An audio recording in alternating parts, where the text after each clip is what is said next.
अगले सप्ताह रविवार के दिन ही गणतंत्र दिवस है। मैं सभी देशवासियों को गणतंत्र दिवस की अग्रिम शुभकामनाएं देता हूं। साथियों, इस बार का गणतंत्र दिवस बहुत विशेष है। ये भारतीय गणतंत्र की 75वीं वर्षगांठ है। इस वर्ष संविधान लागू होने के 75 साल हो रहे हैं। मैं संविधान सभा के उन सभी महान व्यक्तित्वों को नमन करता हूं जिन्होंने हमें हमारा पवित्र संविधान दिया।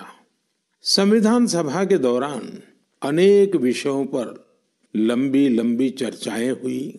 वो चर्चाएं संविधान सभा के सदस्यों के विचार, उनकी वो वाणी हमारी बहुत बड़ी धरोहर है। आज मन की बात में मेरा प्रयास है कि आपको कुछ महान नेताओं की ओरिजिनल आवाज सुनाऊं। साथियों, जब संविधान सभा ने अपना काम शुरू किया तो बाबा साहब आम्बेडकर ने परस्पर सहयोग को लेकर एक बहुत महत्वपूर्ण बात कही थी। उनका ये संबोधन इंग्लिश में है। मैं उसका एक अंश आपको सुनाता हूं। So far as the ultimate goal is concerned, I think none of us need have any apprehensions. None of us need have any doubt. But my fear, which I must express clearly, is this. Our difficulty, as I said, is not about the ultimate future. Our difficulty is how to make the heterogeneous mess that we have today take a decision in common and march in a cooperative way on that road which is bound to lead us to unity. Our difficulty is not with regard to the ultimate. Our difficulty is with regard to the beginning.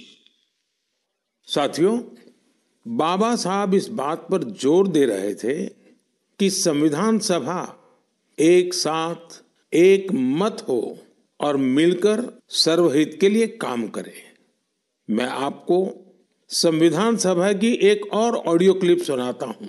ये audio doctor Rajendra Prasad ji का है, जो हमारी संविधान सभा के प्रमुख थे। आइए डॉक्टर राजेंद्र प्रसाद जी को सुनते हैं। हमारा इतिहास बताता है और हमारी संस्कृति सिखाती है कि हम शांति प्रिय हैं और रहें। हमारा साम्राज्य, हमारी फतेह दूसरे तरह की रही है। हमने दूसरों को जंजीरों से, चाहे वो लोहे की हो या सोने की, कभी नहीं बांधने की कोशिश की। हमने दूसरों को अपने साथ लोहे के जंजीर से भी ज्यादा मजबूत मगर सुंदर और सुखद रेशम के धागे से बांध रखा है, और वो बंधन धर्म का है, संस्कृति का है, ज्ञान का है। हम अब भी उसी रास्ते पर चलते रहेंगे और हमारी एक ही इच्छा और अभिलाषा है। वो अभिलाषा ये है कि हम संसार में सुख और शांति कायम करने में मदद पहुंचा सकें और संसार के हाथों में सत्य और अहिंसा वो अचूक हथियार दे सकें जिसने हमें आज आजादी तक पहुंचाया है। हमारी जिंदगी और संस्कृति में कुछ ऐसा है जिसने हमें समय के थपेड़ों के बावजूद जिंदा रहने की शक्ति दी है। अगर हम अपने आदर्शों को सामने रखे रहेंगे तो हम संसार की बड़ी सेवा कर पाएंगे।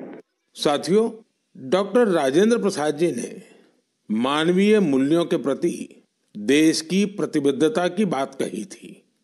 अब मैं आपको डॉक्टर श्यामा प्रसाद मुखर्जी की आवाज सुनाता हूं। उन्होंने अवसरों की समानता का विषय उठाया।